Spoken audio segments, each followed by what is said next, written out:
What's up everybody, it's Victon here with another 3.15 Expedition League build guide. Today we're going to be going over a Bleed Reaper Necromancer build. Now I did not come up with this build, but rather was doing some research on Reaper builds through POE to see if it's even viable, and saw a few people doing this. Further, I found someone streaming the build, so I kind of checked him out. I'm going to leave a link to his channel below if y'all want to check out some more gameplay. But yeah, it looked pretty interesting, and I've always wanted to see if there's an actual way to make Reaper work. It felt really bad the first time I did it, but they buffed his bleed a little bit. So I decided between kind of several different build variations, and I did decide on the bleed variation of this build, which is what we're doing. So the bleed actually does mega single target damage. It's about 9 to 10 million DPS in the bleed, where I have it right now, and I do think it can go a little bit higher than that as well. I think probably min-maxed you're looking at about 15 million DPS. I've actually been boss farming with this build super easily, doing over 100% quantity corrupted guardian maps and farming shapers and elders with those fragments. Also has pretty presently supplies with the clear speed too. We have a few things boosting our clear speed to where it's actually pretty comfortable. We have an Ascendancy pair of gloves to get huge AoE corpse explosions, and we also have phantasmal summon skeleton archers helping out with attacking from range, and also your Reaper munches on those guys. So yeah, great boss damage and actually pretty decent clear speed. It's really satisfying when your Reaper goes into a massive group of monsters and you command it to swipe and the entire screen just gets deleted and pops. As far as build costs, I'd say this is probably a medium to high budget build. I don't think it is going to be able to do that well with a low budget. I crafted most of the items myself though. I saved a ton of currency doing so, and our chest is only 5 links, so pretty cheap on that one as well. Overall, I've spent about 30 exalts on the build, and it is very comfortably mapping in 20 to 40% Delirium tier 16 maps, and of course doing all the in-game bosses. I've done all the Maven invitations except the Feared, because I just don't have the currency to run that right now. It feels bad. But it is doing all of the other invitations just fine, so pretty happy about the build in general, and pleasantly surprised that Reaper ended up being pretty decent. Lastly, before we dive into the path of building, I just wanted to mention that I do occasionally stream on Twitch, so if you ever have a question, feel free to come on over there and ask away. Hit that follow button as well so you can be notified when I go online. I'm always happy to help you guys out however I can with any of my builds, so also feel free to message on the comments here. I do read almost every single comment, and I try and respond to as much as you guys as possible, so either way is just fine. Link's going to be in the description for that Twitch, and also for interested in supporting the channel, I do have a Patreon link below, which is going to get you guys access directly to my community Discord, where I do personal build reviews all the time. That's one of the big things I do over there, is helping people out with their builds, so if you're interested in that, check that out as well. Alright, so enough of all that, let's hop right into the guide, and feel free to check timestamps below if you want to skip around certain parts of the guide. Alright, and here we are in Path of Building. So before we get going, one thing I want to mention, I usually have the leveling kind of guide for your points over here, but I'm not going to do that in this case because I actually don't think you should level this build as a Reaper. It's not that great. I've done it myself and I would not suggest it. What I would suggest, however, is doing like a, just a basic skeleton and zombies, throwing and carrying on your basic summoner build, and then maybe around level 7 you can go ahead and switch over to this and start using Reaper, and it'll feel a whole lot better. There's just a couple items that really improve the Reaper's DPS, so I would, like I said, suggest switching that later. And I'll leave a link in the description to one of my leveling guides that I have for a general Necromancer. Perfect, so what we're going to go ahead and do here in Path of Building is I will talk about the build itself with the skill tree, go over the ascendancies, pretty basic there, and then we're going to go over the skills, the gem links, as well as the items, and after that we're going to go ahead and hop over onto a couple web pages that I have set up for you guys, like I said, the trade links, and there's actually a new super cool tool for trade links that I'm going to shoot you guys, and it's going to be super awesome. I'm going to do it in all of my new future videos, so I'll walk you guys through that. And then also we'll talk about kind of who's all playing this on POB, and I'll give a link to that so you guys can kind of see what some of the other Reaper players are doing with their builds. For the most part, everybody's doing kind of the same thing, but there are a few differences, so it's interesting to look at those. So, all right, let's start with the POB. Honestly, nothing too crazy here on this POB. We're really trying to pick up as much life as possible. You'll notice that we have the full wheel down here, and we have this over here. These are actually pretty important to get the reduced mana cost of skills, because our Reaper actually costs quite a bit of mana in order to make him do his slash attack. Or her, I guess? I think it's a her. To make her do her slash attack. So these are actually kind of important here. We do have one thing that is important to note is careful planning, Jewel. That's giving us dexterity. We are very short on dexterity in this build, and we do need quite a bit of dexterity just because we are using a bow, which we'll talk about here in a little bit. But in order to use that bow, we do need quite a bit of dexterity. You might be able to get away with not having this if you have better gear, or if you have some dex on some of your pieces, and in that case you would do another one of these jewels, which is a ghastly eye jewel, and we'll talk about that here, like I said, in a second. But other than that, pretty basic. There's just as many jewel sockets as we can get. We are getting some mana reduction so we can run our auras. We typically actually don't get this much on this wheel, but we are with this build. We're just trying to get as much DPS for our Reaper as possible, and it does help. These nodes are actually quite important. Getting as much AoE on your Reaper as possible is very, very strong. So doing his her little slash attack, and that's what you see over here, ultimate slash. That's like when you press the Reaper's ability, right? So you summon the Reaper initially, and then when you press the Reaper again, it'll make her dash to a certain target and do a massive slash and do massive damage. So getting as much AoE on that as possible is really, really strong, because it makes her big slash ability do damage in a much larger, wider radius. So actually pretty big nodes here. And these nodes are kind of important as well, just getting some duration for our minions, because we do have skeletons actually that we're using with this as well, so that kind of helps them stay out a little bit longer if they aren't munched by our Reaper. Other than that, really nothing crazy about the tree. It's very simple.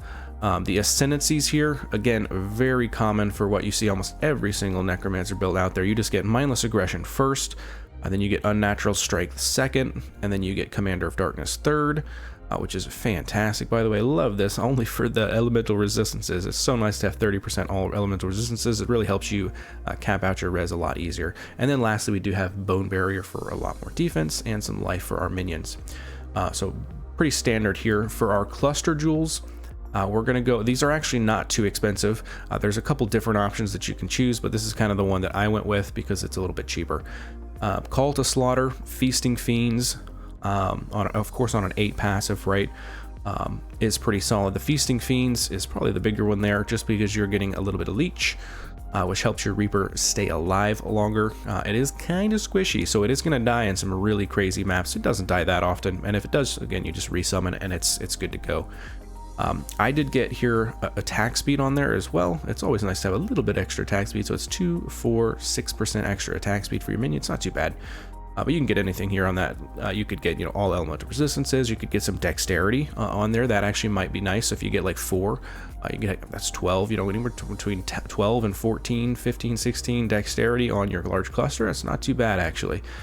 For our mediums, we do have the same medium for both of these. We are going with First Among Equals and Master of Command. We do have a banner in this build, so that helps with that. And also just, getting as much curse effect as possible. We do run several auras, so getting as much we do get as much non-curse aura skills effect as possible, because it is quite nice for our damages. And again, remember that you can actually do a 4 or a 5 passive for these small ones. It's the same thing, because as you can see, this one right here, we don't have to click it. We still get our just force points right there. So that might save you guys some currency. You don't have to get a 4 passive, you can get a 5 passive as well. And as you can see on here, I did get a little bit of elemental resistances. Same thing over here, and I was able to get some dexterity on that as well. Again, it's nothing crazy, it's 4 dex, but it really does add up when we need so much dex for this build. So that really is the tree. Nothing too crazy. Let's go ahead and move on. As you can see, we have, with relatively mediocre gear, I would say about 5.5 million bleed DPS. So not too bad. Obviously, I think with better gear, I would probably be up closer to 10 million, and then with min-maxed gear, closer to 12, 13 million, somewhere in there. But even with 5.5 million, like I said, I'm still doing, all the in-game boss content totally fine. So it's really not too bad. The 5.5 million might sound a little bit low. I like to, in this league, I kind of like to stick around more like 10 million, but honestly, this feels just fine. I think it's because we're a minion build, right? And you get to run around a little bit. And it makes it a little bit more comfortable to play, not having to do the damage yourself and stand in place. So 5.5 is really not too bad. And that's a bleed, so it's always on the target, even if like you have to move and your Reapers have to move, your Reaper has to move, it's always going to be on the target, so it's consistent damage. So that might be another thing, is why it kind of feels pretty good. Moving on to our gem links here. we'll start with Summon Reaper. We do have Summon Reaper on a 2120. Those are actually pretty cheap, the 2120, so it's not too bad. We have minion damage, and there's a couple things I do want to point out here, because some of these jewels or some of these gems are a little bit different because they're going to have variants here, and it is kind of important, and I'll walk you through why. So we have divergent minion damage with 40% increased damage with ailments, right? So that's bleed. So that's a nice little chunk right there. We have brutality, and we have an anomalous brutality. 10% chance to cause bleeding. So we're getting as close to 100% chance to cause bleeding as possible. So anomalous brutality. We do have empower level 3. Level 4s are so expensive. I just don't have the currency for it. If I did that, it would go up just a little bit, not even too crazy. But I think they're like 10 exalts for a level 4. So a little pricey on that one. We have Awaken Swift Affliction, because again, this is how we're buffing our damage with this guy. We're scaling it off of bleed, so we're getting as much possible with that. So summon skills or supported skills do 40% more damage multiplier over time. So that's bleed, right? Now this one's interesting. We have Summon Phantasm. This is when we're mapping. So I might as well even just put this in here. We have, let's see, Predator. Yeah, I'll turn that off. So we have Summon Phantasm for when we're mapping. It makes clear speed really good. When you go to a boss, you would do a gem swap, and this is going to be on your, what is it? I think we have it on our gloves. So you would swap out Phantasms for Predator, and you would do that instead. And that's for the bossing damage. As you can see, look at the damage. It goes up to 8 million. So not too bad when we swap that out. Let me make sure it's in configure correctly. Yeah, it is perfect. Let's go over back to tree. Oops, sorry, let's go to skills. So yeah, so Summon Phantasm when you're mapping, gem swap over to Predator when you are doing a boss. And it's really easy. It's in the gloves, and you just move it like 2 inches above, easy peasy. So dash, we have that in our ring 2. We do have unset rings. I think we need to have both unset rings because we're a little short on gem links. So I went for dash in my ring 2. You can do flame dash if you want. Either one is totally fine. We do have in our gloves, this is where we have that the gem swap. We have Summon Carrion Golems. Actually, Carrion Golems is really big, and you actually could get Anomalous. I don't have that, but that would be smart. And the reason we would want that is it's probably not too much of a difference, but it is min-maxing. If you want to do that, you get the Anomalous version. But they give so much physical damage to our Reaper, and we're scaling physical damage, flat physical damage as high as possible, which buffs the bleed. So Carrion Golems, one Carrion Golem is very important to have out at all time. The sad part about it is that your Reaper will munch your Carrion Golem all the time, and it is actually pretty annoying. So just kind of be on the lookout to make sure that you have your Carrion Golem up at all times, and if he is munched, just make sure you summon him again pretty quick. It's a whole bunch of damage. And from that we have Feeding Frenzy, and we have Minion Life to try and keep him alive as much as possible. He still gets munched, and he still dies occasionally, but only in the bigger, really juicy maps will he'll die, so it's not too bad, big of a deal. And then we have Predator there, so that we can use, if you have Predator, by the way, in this, your glove socket, and it's not directly affecting your Reaper, you can still use the targeted ability to make even your Reaper go to and attack that like boss, for example. You don't actually have to have it on the actual links, if that makes sense. So it's not too bad. You can use it even though it's not on your links, but the reason we switch is because you get extra damage if you actually have it on your link, but you can use the functionality without it. Cool, so that is Carrion Golems. We have Convocation on our ring 1. So yeah, we do have 2 unset rings, and we have Convocation in there. Convocation is huge in my opinion, just because it's a tanky thing. It brings your minions right to you, and they kind of act as a meat shield basically for defense wise. And it's also nice to be able to convocate your Reaper to you if you're ever in a sticky situation, because typically when you do that, it will slash and do a whole bunch of damage and just blow up everything around you. So Convocation is both an offensive and defensive ability in my opinion. In our body armor, now we have a 5-link 6-socket body armor. You do not need a 6-link body armor. I have War Banner as my off link, so that is not attached to my 5-link. Obviously, if you have a 6-link, attach it, and it's great. But if you don't worry about it. Mine is a 5-link and a 1-socket there. So War Banner, and then we also have Flesh and Stone, Malevolence. Again, Malevolence for the damage over time effect. We have Skitterbots, we have Pride, and then we have Enlighten level 3. Again, we do not have 4 because that is mega expensive, and Enlighten 3 does just fine. For Pride, we do have Anomalous. 10%, again, more 10% chance to inflict bleeding. We're just getting as high as possible. So that is a big pickup right there. And that is our body armor. We're going to go ahead and move on to our helmet. Now, this helmet is in the Ascendancy chant, which we'll talk about here shortly. But that is very important because trigger a socketed spell when you attack with a bow. So when we're attacking with our bow, we are casting Vulnerability, Desecrate, Flesh Offering, and Summon Skeletons, which is Phantasmal, which means that 100% chance to summon a Skeleton Archer instead of a Warrior. So they are ranged skeletons. So pretty nice. They're going to be bleeding a little bit, really doesn't do too much, but they're just adding a little bit of extra damage being ranged as opposed to being a melee minion where it's kind of trying to run around half the time and you really don't get any extra DPS out of it. It's really not a lot of DPS, but it's a little bit, and it helps with clear speed. So that's why I went ahead and went with that. Flesh Offering, we do get Divergent. It is actually a pretty big buff over regular, 7.9 up to 8, so about 100,000 DPS. So it's actually not too bad. Flesh Offering, Divergent. Again, if you don't have any of these alternate effects for your gems, you're okay. But for min-maxing purposes, you do want to grab what I have in here. Now, this is a big one. In our boots, again, because we are attacking with a bow, which is kind of weird for minion characters, right? But we are attacking in our bow because of this Ensnaring Arrow. Ensnaring Arrow, Maim, GMP, and faster attacks. Ensnaring Arrow is interesting with bleed because if you ensnare a monster or a boss, right, they count as if they are moving. And when they are moving, they take way more bleed damage. Let me actually show you how much of a difference it is. And I actually need to click Maimed here. Didn't change it. Okay, so let's see. So they're bleeding, right? So they're always going to be bleeding. But let's show you guys how much of an effect it has when you ensnare them. 3 million all the way up to 8 million. That is insane. So the Ensnaring Arrow adds so much DPS, and because you have it on the bow, we can attack with Ensnaring Arrow, and because we have GMP, it's pretty much ensnaring all the monsters on the screen 24/7. And then the Maim adds a little bit of extra physical damage, so pretty nice there. So really good setup on that one.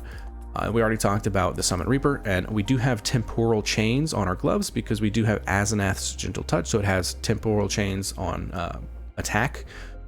So we have that. So let's see here. Flushed. Yeah, so we do need, just so you guys know, because we are using Asenath's chant and we also have vulnerability, you definitely want to make sure you have the amulet anointed with Whispers of Doom. If you do not have that anoint yet, then do not use vulnerability. Just use temporal chains because that's going to be in the gloves. But those are pretty expensive gloves. Those are, I think, about 5 Exalts gloves. So I would say if you don't have those gloves, then do vulnerability as a curse. It's totally fine. Okay, cool. So that was all of our gem links. Let's go over to our items, and we will talk about some of this because, like I said, I crafted a lot of this myself. This one here, you can absolutely craft yourself. It's not too bad to craft. It costs, I think, about 5 Exalts or so to craft it. I got unlucky, and I got so unlucky. So you can craft it in 2 attempts, and it should cost about 200 to 300 chaos to craft it. That's after buying the base. The bases are super cheap. The bases are like 20 to 30 chaos for a 6-link short bow, and you absolutely want a short bow.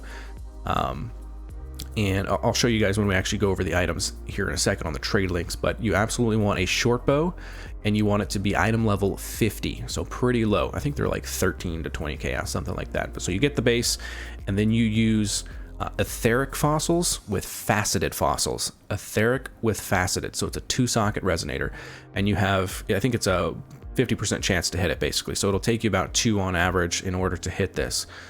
What we're looking for here is intelligence skill gems and socketed skill gems, or you could do socketed skill gems and strength skill gems. That works just fine because that is also going to get +1 to level of your empower, which then acts as the same thing. So either of those hits are good. Now what you're going to experience when you do this is you're going to get a lot of unwanted stuff as well. Like you're going to get plus to dexterity, you're going to get plus to level of bows, and that is annoying. So even though it takes only 2 tries to hit it, sometimes you might have way too many modifiers on your item and you're going to have to annul. And there might be some big brain way to do it out there. I'm not a crafting genius or anything like that. What I did was just annul to the point where I had that +1 socket intelligence, +1 socket of gems, and I just happen to have the resistance on there as well. And then you can have 3 crafted modifiers, and you do +2 to level of support gems, which is going to be affecting your empower, so very, very strong. And then I just crafted on there minion steal increased damage as well. So that's how I crafted a short bow. I think overall it cost me about 8 exalts, and I got super unlucky. So I think you can probably craft it somewhere between 5 and 6. Not too bad. And it's a very good bow. I would say as like maybe a starter bow, if you don't have something like this, you could just get something like the +1 to level socket int gems, and then +1 to socket of gems. Those are going for about 1.5 to 2 exalts without this extra 3 mod craft there. Our second weapon we have, or our bow, our quiver, I'm sorry, there's 2 options here that you can do. I went with this option. And I might try out the other option as well. So it's a craft that you're going to make yourself. Super cheap to make this. Basically, you're going to use Essences of Fear on any quiver, a high item level quiver. I chose Shark Tooth because it gives the +4 life gain when you hit with attacks. That's honestly, it's not even that high, but none of the other quivers really help us. I guess you could get the quiver that has the socket in it. That might be a good option as well. But anyways, Essences of Fear, and we're doing that because it gives us increased minion movement speed, which is very nice for this build. We want our Reaper to be running around like a crazy person because it's really our only thing that's doing damage. So the more minions movement speed you have, the better. So it's getting around and actually dealing damage. And then from there, I did it until I got one that had decent life and decent resistances, and then I just crafted on there the regen. Really not a huge deal. The other option that you could do though is rear guard, and as a tanky option, because that's going to give you some block. So that's pretty good as far as a defensive option. Wait, did I do the wrong one? No, it's good. So chance to block and chance to block spells. So pretty solid there. It comes with a little bit of armor as well. And these are super cheap. These are like 1 to 10 chaos for a perfect one. So defensive option, you can get this, or you can get one of these yourself and get the one with minion movement speed, and it's more of an offensive option. For Ascendancy Chant, again, this is our helmet. This is incredibly important to the build because it automates a whole bunch of stuff for you. Like it automates your Desecrate, your Flesh Offering, and your Vulnerability, and your skeletons, and that's the biggest thing to me. So you're automating casting your skeletons, so your Reaper will always have something to munch. If you didn't do that, you would have to manually cast your skeletons all the time, and it would be super annoying. So pretty good here. And the best enchant by far is the Summon Reaper. Has 20% increased, or 20% physical damage over time multiplier. Big damage here, big damage. For the body armor, we're going with a Victario's Influence. Again, it does not have to be 6 linked. It can be 5 link, 6 socketed, and be totally fine. Socketed gems are supported by level 30 generosity is the big thing there, and they also have reduced reservation, so a whole bunch of extra damage through our auras. For our gloves, we have Ascendancy Gentle Touch. These are about 4 exalts, I think. Oh, and I'll just kind of mention that. So the helmet it's 1 exalt to get without the enchant, and with the enchant it really varies. It's between like 5 and 10 exalts in order to get them with the enchant on there. The gloves are about 4 exalts, 4 to 5 exalts. Again, not 100% necessary. It's absolutely mainly just a quality of life thing to help with your clear speed. And now the reason it's helping with our clear speed is because you are cursing enemies with temporal chains, and when they get cursed with temporal chains, they will explode, dealing a portion of their life to nearby enemies. So very good for clear speed and killing packs. As you could see in the gameplay showcase earlier, once your dude, well, I guess he's not a dude, once your female Reaper does the slash, it like just explodes entire packs, and that's because of these gloves. So very good for quality of life. If you don't have them, just get a basic pair here with life, resistances, and maybe have an open prefix so you can craft 20% increased minion damage through the bench craft. For our boots here, we have just basically as much life and resistances as possible. We are in a rough spot, I think, with dexterity, like I said. So if you need some dexterity, you can get it on here. I did not, so I was okay. Now in the trade link that I'm going to send to you guys, excuse me, I have an open prefix, and the reason I have an open prefix is so that you can craft cannot be frozen. I don't have that craft myself, so I just haven't put it on there yet. I only have 80% chance to avoid being frozen, but ideally you would want cannot be frozen on your boots there, and that is a prefix. Very, very big quality of life on that one. For the amulet, I crafted this myself. It's +1 to intelligence skill gems, +1 to level physical skill gems. I just slammed that with an awakener's orb, and this is what I came up with. Nothing crazy at all, but it gave me the ability to get a little bit of extra resistances in there, so that helped nicely. You can make this for about 5 exalt and be totally good, or you can just buy one for about 6 exalt, so it kind of depends on what you want to do. For our rings, these are actually pretty cheap rings. We're going with unset rings. We just want life, a little bit of resistances, and then minions deal increased damage, and that can go up to I think 30 to 35.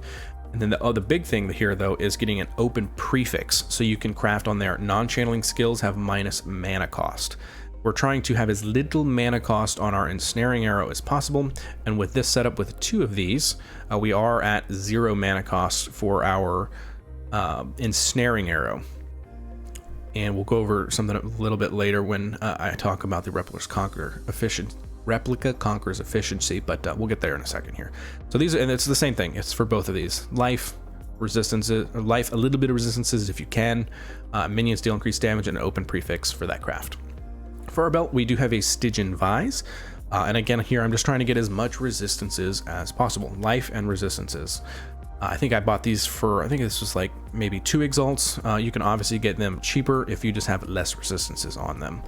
And the jewel in there, which is this, and you should definitely aim for this jewel for all of your jewel sockets that you have available. So some life, minions deal increased damage if you use a minion skill recently, and minions deal increased physical damage. I think that's a tier 3 roll, so I'm actually missing out on probably quite a bit of a damage because I don't have that great of jewels. I think I bought this for like 20 chaos, and I just haven't upgraded.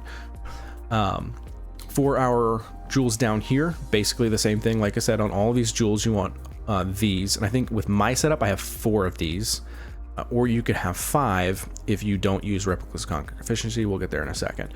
For our medium, we already talked about the medium, and for our large, we already talked about that one. So let's go over these right here. So the gaze. Oh, I can't read that word.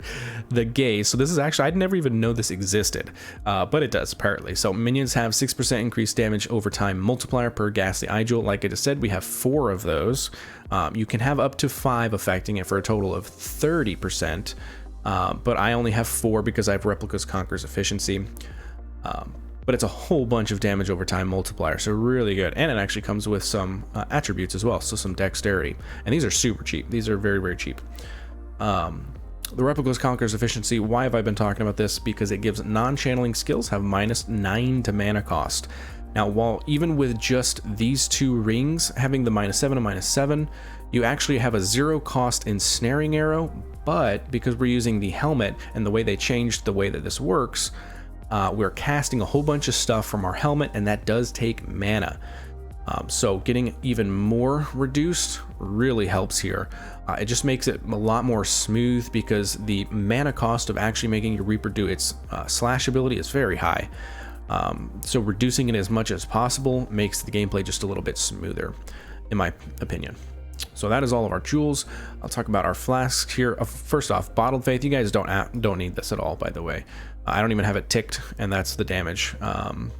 Let's tick it. Let's see what it does. Oh, I would have to do it later, but yeah, if you don't have Bottled Faith, don't worry about it. It's really not doing too much. It's doing the 10% increased damage to enemies taken, a little bit of critical strike chance, but the crit is not how we're scaling these minions, so it really doesn't matter. So not a big deal there. I would put a movement speed flask in there, and then maybe if you do a boss, then you can switch over to this flask if you have it. We do have overflowing chalice to help with flask charge generation through the rest of these. And I just have charge recovery, so it can be up as much as possible with the enchant there. An enduring mana flask is definitely important so that you can constantly have max mana so that you can do all of your abilities. So I would suggest getting an enduring mana flask. For our defensive flask down here, we have an elixir of the Unbroken Circle. Pretty interesting, unique in my opinion. It gives us, well, first off, we do the enchant used when you take a savage hit. So that's basically when you take a big hit that does a lot of damage to you. So anytime you take a lot of damage to you, this triggers, and it gives you 200 ward and a couple other things. It restores 4% life per endurance charge on use, and you gain 1 endurance charge per second during, so anytime this uses, you'll get 4 endurance charges basically throughout the course of the flask. You'll almost always have 4 endurance charges up. I'm sorry, 3, because you only have 3. And it returns some life to you as well. So that would be 12% life that gets returned to you when you use this, on top of getting 200 ward. Now ward is obviously new and it's kind of weird, but basically it's just another defensive layer. It's just 200 damage shield basically. So it's not a bad overall flask, and these are super cheap. These are a couple chaos. So a pretty good pickup here. And then I just have a panicked divine life flask of staunching being huge, absolutely huge. Because we do not have a jewel that cannot be corrupted by corrupting blood. I would probably say the easiest one to get might be a careful planning that cannot be corrupted by corrupting blood, but I bet those are several exalts. So it's just up to you. If you want to do that, definitely get cannot be corrupted by corrupting blood on the careful planning. If you don't have that, make sure you have a staunching flask somewhere. Because you're going to be attacking with a bow with GMP, so you're going to be getting a whole bunch of corrupting blood stacks on you sometimes. And if you do that, it's a super simple, just press your life flask and it goes away, and it's not that big of a deal, but it can absolutely still get you killed sometimes. So that would be another upgrade that I would do, is getting the corrupted blood on that. Cool, so that is everything that we need to know in the POB. Let's just spend a couple more minutes over here and we'll go over the last few things. This is the document that you're going to have access to. Now, if you have not seen my documents before, just note that I have a whole bunch of builds down here. These are all my builds for the league so far.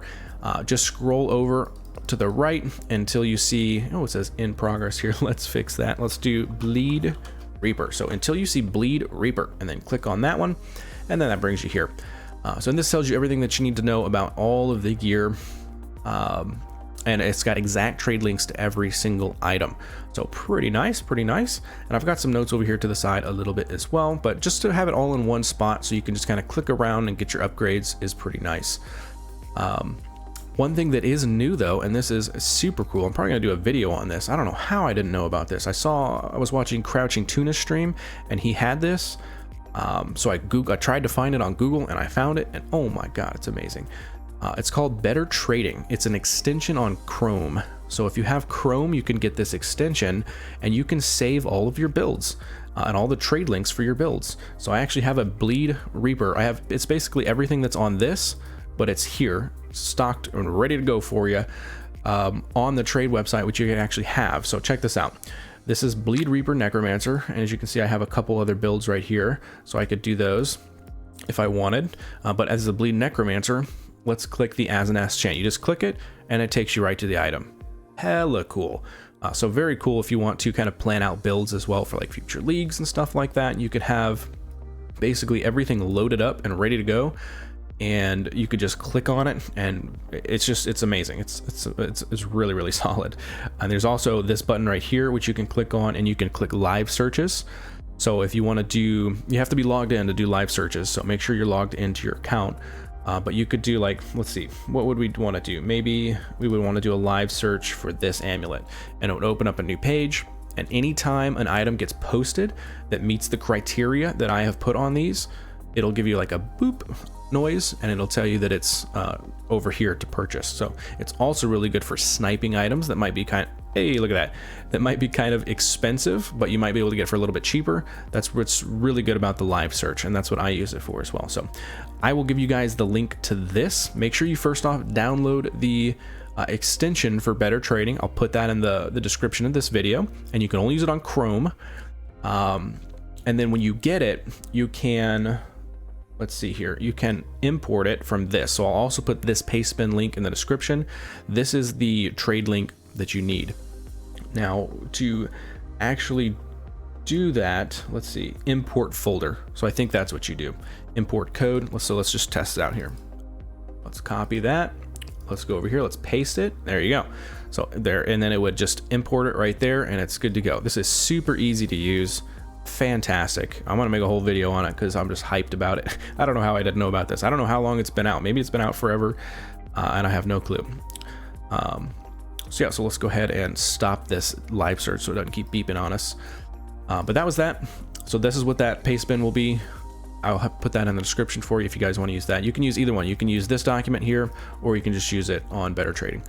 And lastly, I'm going to put this in the description as well. I always like doing this. I started doing this a few videos ago, and it's pretty cool. I just put the POE.Ninja link to everybody playing this skill right now. The top players, at least there's more than this, but these are the ones that are 95 and above.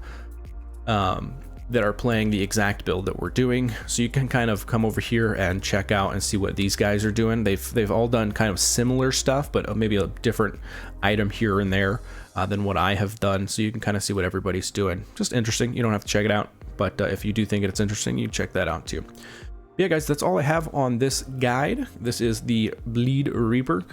Overall, pretty fun build. It was surprising to me that it actually had decent clear speed, and we were able to do it. Cost a little bit to get that decent clear speed with the Ascendancy gloves, but overall definitely worth it. I'm doing all the content in the game. I'm pretty confident that this can do the Feared no problem. It just has really high bleed DPS, which, like I said, is constant DPS even if you're not attacking. The bleed is always going, so it's very solid. I enjoyed the build, and if you guys do play it, let me know in the comment section. Or if you don't want to play the build, first off, I'm surprised that you got through this whole video with not wanting to play the build, but let me know why. I know a lot of people just don't want to play Reaper because it's, you know, it's a one minion kind of build, and it feels a little clunky, and I definitely agree that it does feel a little clunky, but at the same time, it was fun to try a new ability. It did fantastic boss DPS and had decent enough clear speed that I think it's a totally viable build. And yeah, overall, good time with the build, and I hope you guys enjoyed the guide, and if y'all do play the skill, I hope you guys enjoy that as well. If you guys have not already, hit the like button and subscribe to the channel for more content just like this. I'll catch you guys in the next one.